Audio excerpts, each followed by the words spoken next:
కర్ణుడి యొక్క రథచక్రం భూమిలో దిగబడిపోవడం అవతల సరిగ్గా నిలబడడానికి లేదు. భార్గవాస్త్రమా జ్ఞాపకానికి రావట్లేదు. అర్జునుడా బాణ పరంపర కురిపించేస్తున్నాడు. రథమా కదలదు. ధనస్సా విరిచేశాడు. అయినా ఇంకొక ధనస్సుని బాణాన్ని తీసుకుని యుద్ధం చేశాడు. ఎంత గొప్ప యుద్ధం చేశాడంటే గాంధీవం యొక్క అల్లెతాడు కట్టే ముడి విడిపోయేటట్టుగా కొట్టాడు.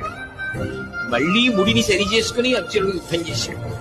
అర్జున, నువ్వు రథం మీద ఉన్నావు, నేను భూమి మీద ఉన్నాను. నా రథచక్రం కుంగిపోయింది. నేను ఇప్పుడు బాణములు వెయ్యలేని స్థితిలో ఉన్నాను.